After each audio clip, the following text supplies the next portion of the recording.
जैसलमेर का रेगिस्तान अपने सुनहरी रेत और विशाल किलों के लिए प्रसिद्ध है, लेकिन इसके बीचों बीच एक गांव है जो आज पूरी तरह खाली और सुनसान है, कुलधरा। यह गांव पालीवाल ब्राह्मणों ने 13वीं शताब्दी में बसाया था। कभी यह गांव समृद्ध था, हर घर में परिवार रहते थे, बच्चे खेलते थे और गलियों में जीवन की गूंज सुनाई देती थी। गांव में मंदिर, कुएं, तालाब और बाजार सब कुछ सुव्यवस्थित था। कहानी कहती है कि 19वीं शताब्दी में सलीम सिंह नाम का मंत्री गांव के मुखिया की बेटी को पाने के लिए दबाव डालने लगा। उसने धमकी दी कि यदि विरोध किया तो पूरा गांव नष्ट कर देगा। गांव वालों ने देखा कि अब उनके परिवार और सम्मान की रक्षा के लिए कोई विकल्प नहीं बचा। एक रात पूरी बस्ती ने चुपचाप गांव खाली कर दिया। जाते जाते उन्होंने कथित रूप से गांव को शापित कर दिया। कहते हैं कि इस शाप के कारण आज तक कोई यहां नहीं बस पाया।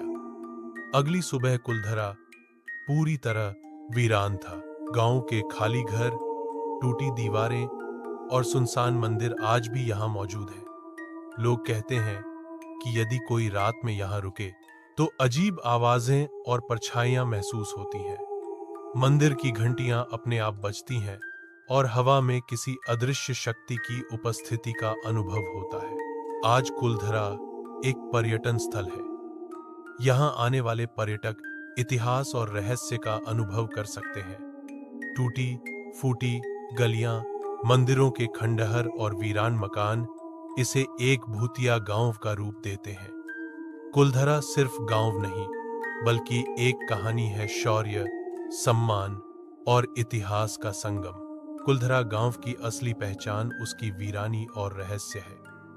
कहते हैं कि जब पालीवाल ब्राह्मणों ने गांव खाली किया तो सिर्फ कुलधरा ही नहीं, बल्कि आस पास के लगभग 84 गांव एक साथ छोड़ दिए गए थे। किसी को यह नहीं पता चला कि वे सब कहां चले गए। आज तक इतिहासकार भी यह रहस्य नहीं सुलझा पाए हैं। गांव छोड़ते समय उन्होंने यह शाप दिया था कि यहां कभी कोई भी दोबारा बस नहीं पाएगा। हैरानी की बात है कि इतने साल बीत जाने के बाद भी यह शाप सच साबित होता है। कई बार लोगों ने यहां घर बनाकर बसने की कोशिश की, लेकिन वे सफल नहीं हुए। कहते हैं कि रात होते ही अजीब घटनाएं शुरू हो जाती हैं। गांव के टूटे फूटे मकानों में लोग आवाजें सुनने की बात करते हैं, जैसे कोई धीमी फुसफुसाहट कर रहा हो या फिर पैरों की आहट सुनाई देती हो। कुछ पर्यटक बताते हैं कि उन्हें अचानक पीछे किसी की मौजूदगी महसूस होती है, लेकिन जब मुड़कर देखते हैं तो वहां कोई नहीं होता। गांव का मुख्य मंदिर भी रहस्य से भरा है। स्थानीय लोग कहते हैं कि रात के समय मंदिर के पास जाने की हिम्मत किसी में नहीं होती। कारण यहां अक्सर खुद घंटियों की आवाज सुनाई देती है।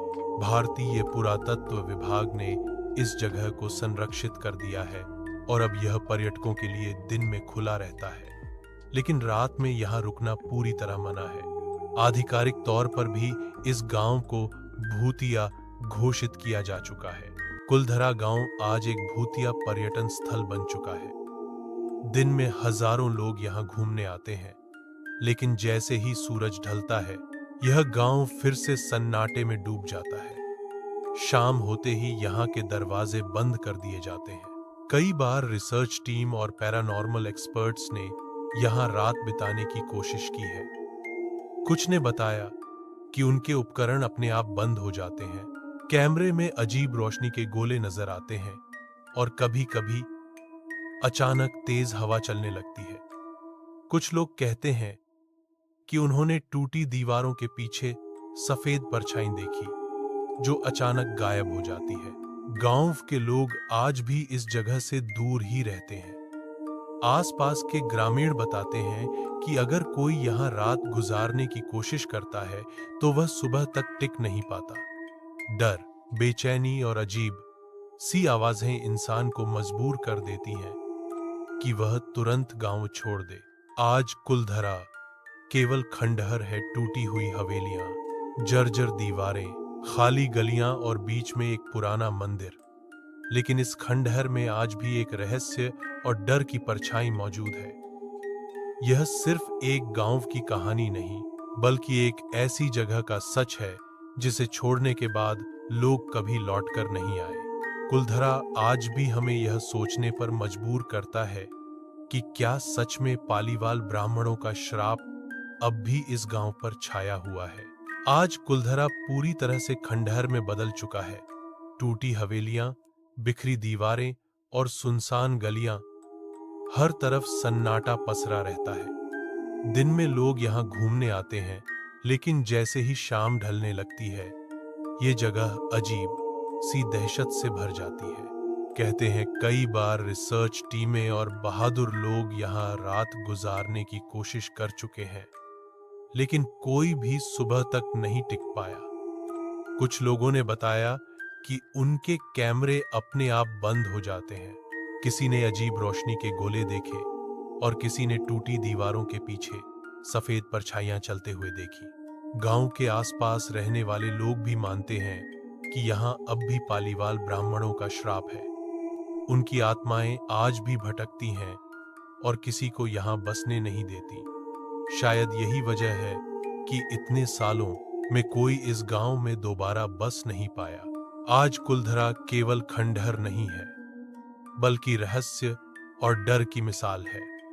जब आप इन सूनी गलियों से गुजरते हैं, तो ऐसा लगता है जैसे कोई आपको चुपचाप देख रहा हो। हर टूटी हवेली अपनी खामोशी में एक चीख दबाए बैठी है। और यही है कुलधरा की सबसे बड़ी सच्चाई, एक ऐसा गांव जिसे पूरा का पूरा एक ही रात में छोड़ दिया गया और जो आज भी भूतिया माना जाता है। कुलधरा की असली दास्तान तो सदियों पहले खत्म हो गई थी, लेकिन रहस्य आज भी जिंदा है। कई बार यहां पर पैरानॉर्मल इन्वेस्टिगेशन टीम्स पहुंची ताकि ये पता लगाया जा सके कि सच में यहां आत्माओं का साया है या नहीं। रात के अंधेरे में जब ये टीमें गांव के अंदर जाती हैं, तो अक्सर उनके उपकरण अपने आप बंद हो जाते हैं। कैमरे रिकॉर्डिंग करना छोड़ देते हैं, बैटरियां अचानक खत्म हो जाती हैं और अजीब सी फुसफुसाहटें सुनाई देती हैं। कई बार टूटी हवेलियों से बिना हवा के भी दरवाजे अपने आप बंद होने की आवाज आती है। स्थानीय लोग कहते हैं कि अगर कोई शाम के बाद यहां रुकने की कोशिश करता है, तो उसे भयानक सपने सताते हैं। कुछ लोगों ने दावा किया है कि उन्होंने सफेद कपड़ों में औरतों को खंडहर की गलियों में चलते देखा है। वहीं कुछ लोग कहते हैं कि उन्हें लगा जैसे किसी ने उनके कंधे पर हाथ रखा हो, लेकिन जब पीछे मुड़े तो वहां कोई नहीं था। कुलधरा में आधी रात को जाने वालों ने अक्सर एक ही बात महसूस की है, एक अजीब सा दबाव, जैसे कोई अदृश्य ताकत आपको बाहर धकेल रही हो। शायद यही वजह है कि आज भी कोई यहां बस नहीं पाता। कुलधरा केवल एक उजड़ा हुआ गांव नहीं, बल्कि यह उस श्राप की निशानी है जिसे समय भी मिटा नहीं पाया। और शायद इसीलिए लोग इसे भारत के सबसे डरावने गांवों में गिनते हैं। दोस्तों, यह थी हमारी आज की रहस्यमयी कहानी। अगर आपको यह कहानी पसंद आई हो तो चैनल को सब्सक्राइब कर लीजिए, क्योंकि कहानी लाल पर अगली कहानी और भी खतरनाक और दिल दहला देने वाली होगी। मिलते हैं अगली कहानी में। तब तक याद रखिए, यहाँ हर कहानी सिर्फ कहानी नहीं, बल्कि एक अनुभव है।